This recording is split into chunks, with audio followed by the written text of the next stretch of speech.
Studio Balado.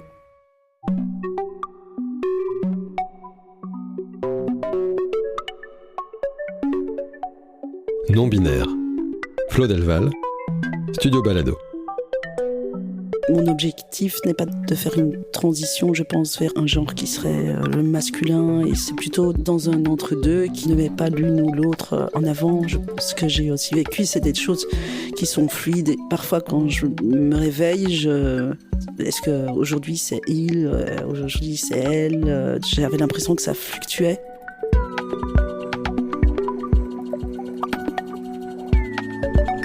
Je m'appelle Flo Delval, j'ai 45 ans, activiste, mon pronom est AL, et je suis une personne non-binaire.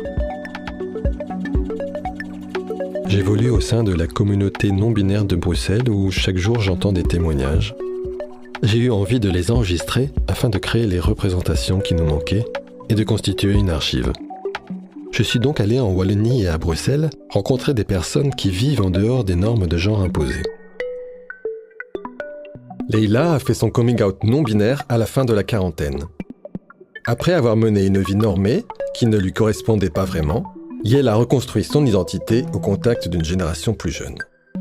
Je vous propose d'écouter le récit d'une personne qui s'est inventée au fil des rencontres.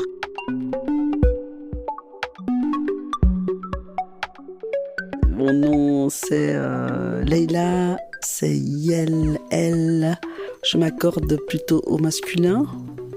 De plus en plus, j'enseigne le dessin et l'infographie dans une école et je fais partie du Porn Process, qui est un collectif qui fait du porno alternatif. J'habite à Bruxelles, je suis née à Bruxelles et j'ai 55 ans et je suis non-binaire.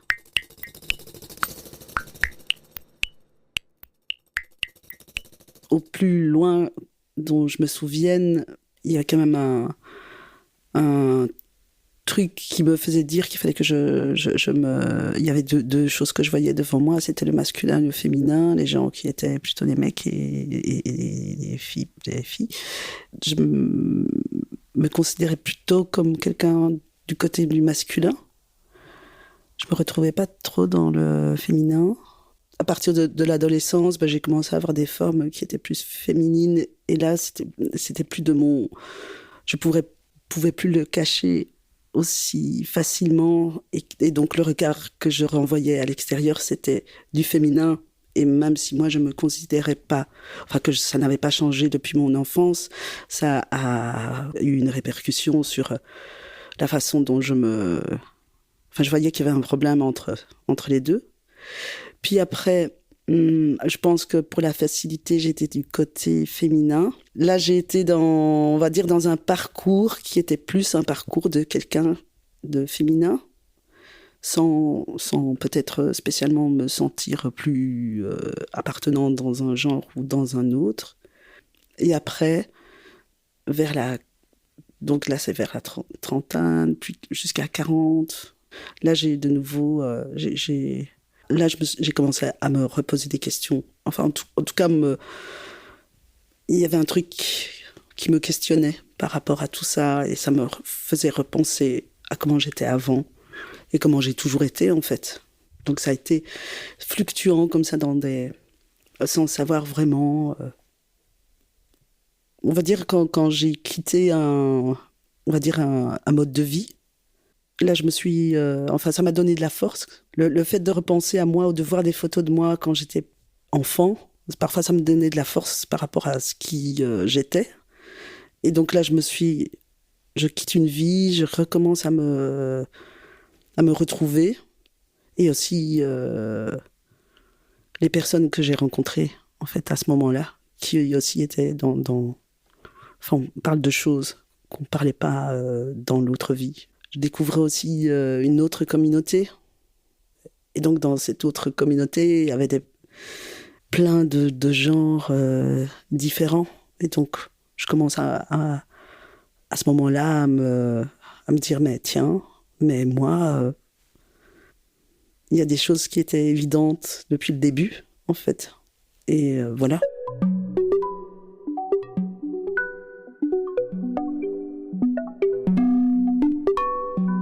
Donc j'étais dans une relation monogame avec une personne qui, on va dire, cis hétéro, un mec. Et donc vers la quarantaine, pour moi, c'était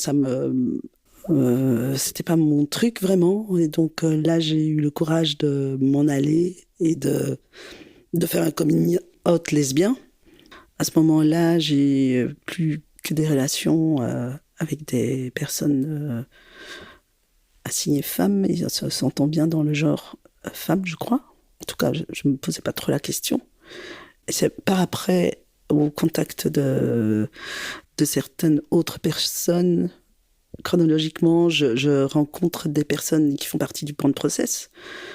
Et là, c'est un truc incroyable qui se passe. On se pose plein de questions. Enfin, je me pose plein de questions, justement, sur, en même temps, la sexualité, le genre. Je rencontre autour de moi des personnes qui sont, on va dire, dans leur... pas dans leur parcours, mais dans leur ressenti, sont plus proches de moi, soit plutôt des trans masques ou enfin des personnes non binaires. Enfin, je découvre tout ça et à un moment, je suis juste bien et je me pose pas de questions par rapport à ça, et des moments où j'ai l'impression que c'est des questions qui reviennent plus, mais je ne sais pas, c'est dû à quoi. Ouais, ça devait être... enfin, c'était en 2017, donc ça fait quoi? Ça fait 7 ans. Donc j'avais quand même déjà 48 ans, quoi. Des personnes plus jeunes, ouais, qui m'apportent énormément. Ben, j'ai 55 ans. Je veux dire, quand j'étais enfant, adolescente ou jeune, c'était il y a 35 ans, quoi. Enfin, je n'avais en tout cas autour de moi personne à qui je pouvais parler de ça, sauf dans le dictionnaire. C'était des mots que tu trouvais dans le dictionnaire, on n'en parlait pas. Et donc, avec ces personnes plus jeunes qui étaient dans plein de questionnements, moi, ça m'a appris. Mais j'ai l'impression, voilà, qu'il y a, ouais, par rapport à tout ça, il y a, on va dire, une vingtaine d'années là, je redécouvre, quoi. Je redécouvrais avec des personnes plus jeunes. J'étais avec un mec, j'ai 2 enfants, enfin... Non, je pense que c'était moi, mais je pense que j'ai mis peut-être... j'ai mis beaucoup de temps à me dire que mon moi, peut-être il méritait un peu mieux que ça, quoi. Enfin, que j'allais pas continuer, c'était pas possible. Donc le Porn Process, je vais vite dire ce que c'est et vite situer. Ça a démarré il y a 6-7 ans maintenant. Et donc c'était l'idée de communauté éphémère de personnes quand même qui avaient des liens affinitaires pour faire du porno alternatif plutôt féministe et queer au début. Et donc de faire tout de façon DIY et de façon horizontale. Donc tous à un moment, on fait tout, on fait de tout. On fait du son, de la caméra, du montage, de la performance. Et on s'apprend beaucoup de choses. Enfin, on peut être pro dans un domaine. Et l'idée, c'est d'apprendre aux autres, parce que tout le monde tout le monde a des choses qui sait transmettre ou qui connaît. Et voilà. On fait des films, mais on fait plein d'autres choses aussi. On travaille beaucoup.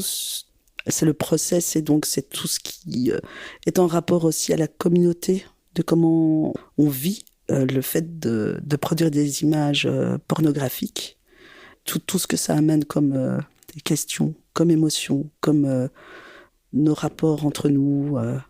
Ça prend beaucoup de place dans ma vie, énormément, parce que c'est beaucoup de réunions. Les liens entre nous sont très très forts. C'était hyper fluide, parce que comme tous on démarrait du même point, enfin plus ou moins, c'était tout à fait facile, et puis c'était tellement trop beau, trop chouette.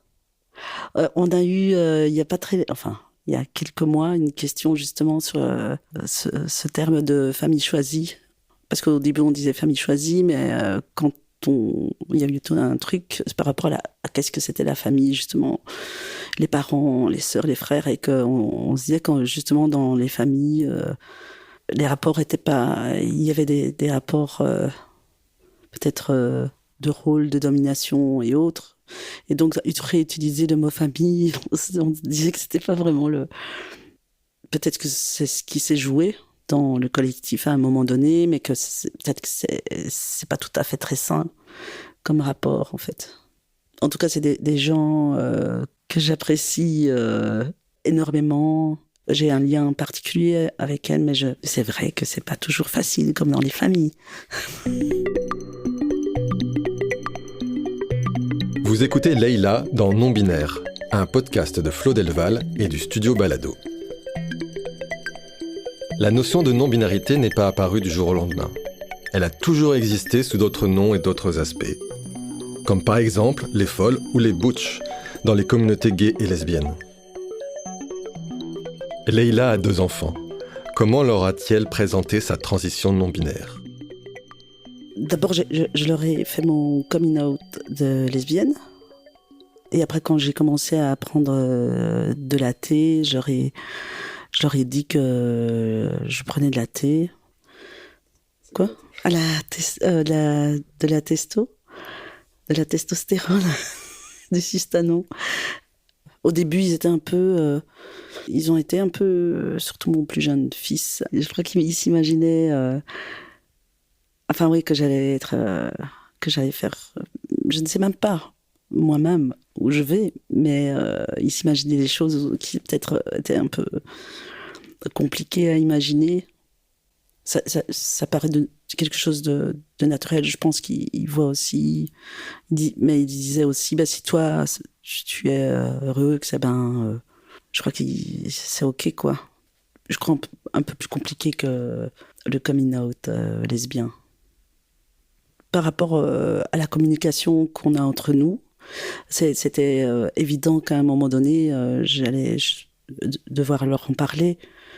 En plus, je trouve que on est quand même tout ça dépend tellement aussi du milieu dans lequel tu es, et eux ils baignaient quand même dans un milieu qui était assez au fait de toutes ces questions-là, donc ils savaient de quoi je parlais, ils savaient plein de choses.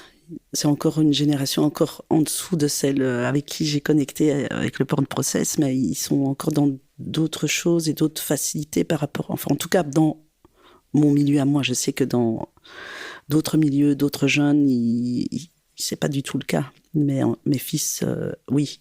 Donc c'était assez facile, en fait. Là, dernièrement, il y a mon fils qui fait des études d'infirmier. Il m'a demandé si à un moment, il pouvait pas faire les piqûres, même aux potes. Donc c'est tout à fait, c'est trop bien, quoi. Et qu'est-ce que ça te procure, ce traitement hormonal ? Trop bien. Moi, ça me fait tellement du bien. Mais voilà, je me reconnecte vraiment. Mon objectif n'est pas de faire une transition, je pense, vers un genre qui serait le masculin et sans. C'est plutôt dans un entre-deux qui ne met pas l'une ou l'autre en avant. Ce que j'ai aussi vécu, c'est des choses qui sont fluides et peut-être un moment comme ça, un autre moment. On avait parlé aussi le fait que parfois quand je me réveille, est-ce que aujourd'hui c'est il, aujourd'hui c'est elle, donc ça, j'avais l'impression que ça fluctuait. Mais maintenant je le fais moins et je me dis que je suis plus ok de n'être ni elle ni lui. Alors donc je préfère aussi elle ou elle parce que j'y tiens. Je sais pas, je suis plus difficile avec le il. Mais il me semble que tu as un autre nom aussi, qui est peut-être un pseudonyme, je ne sais pas. Et à quoi il correspond ? Qui est cette autre personne ? Ah, mais il y en a. Je ne sais pas si je t'ai parlé de tout le monde, en fait. Donc, il y a Passoire. C'est de celui-là que tu. Ouais. Parce que, autrement, il y a Valérie aussi. Et il y a Traiger. Passoire est mon homonyme qui est dans le porn process. Et c'est un personnage. Et il apparaît de temps en temps, même dans. Par exemple, maintenant, il pourrait apparaître. Valérie, C'est mon papa est tunisien, ma maman est belge bruxelloise. À la naissance, mon papa m'a déclarée en tant que Leïla et ma maman voulait m'appeler Valérie. Et donc, que pour aller, elle m'a appelée Valérie pendant toute mon enfance. Mes sœurs m'ont appelée Valérie aussi, mais dès qu'on sortait du cadre familial, ça devenait Leïla. Et voilà, et c'est encore compliqué pour elle de... J'ai tellement bataillé pour Leïla que je pense que j'y tiens beaucoup, donc j'ai pas trop envie de changer. Pour que maman le sorte aussi, ce Leïla, c'était déjà compliqué, donc j'y tiens beaucoup. Et Trigger est un autre personnage du Porn Process, mais qui est moins souvent là. On va dire que Passoire est un peu un feu follet comme ça. Trigger est quelqu'un de beaucoup plus colérique, plus ancré peut-être que Passoire. Il y a des différences physiques entre les deux ou entre vous tous? C'est des rôles et je crois que quand tu fais un rôle physiquement, même si tu mets pas de masque, tu es différent. Je pense qu'on peut voir quand Passoire apparaît ou que Trigger. Valérie, c'est plus difficile parce que j'ai du mal. Si par exemple, pour m'embêter, les gens qui savent que ma maman m'appelait Valérie, ils disent Valérie, j'aime pas.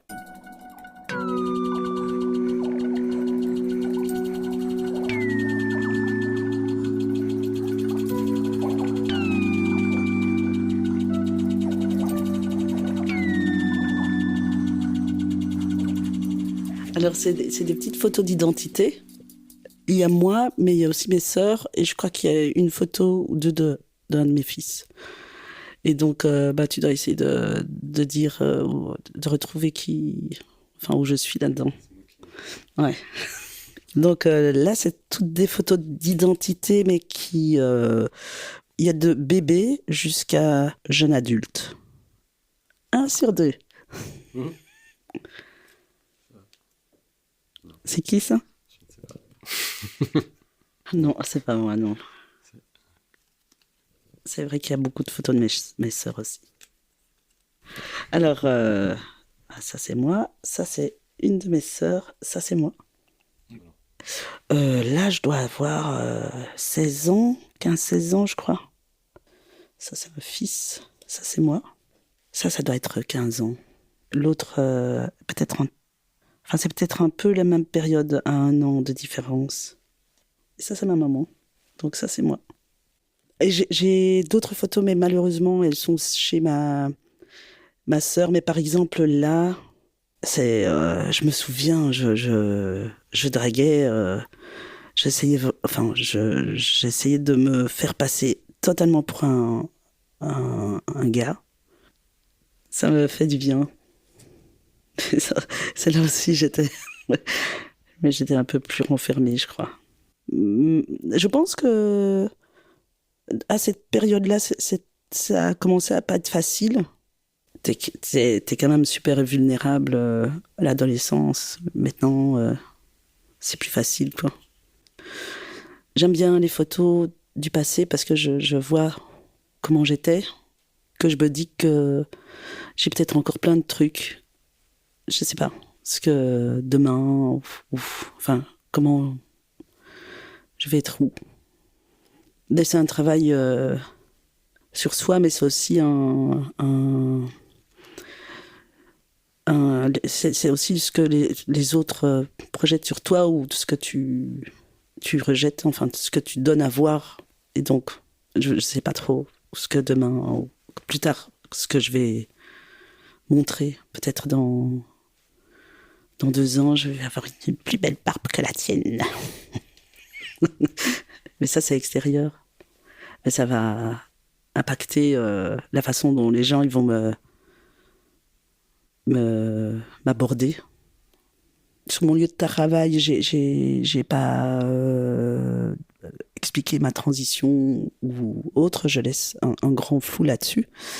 Et donc, mes élèves m'appellent Madame Héhé. La semaine passée, on a fait du croquis modèle vivant et c'est moi qui posais.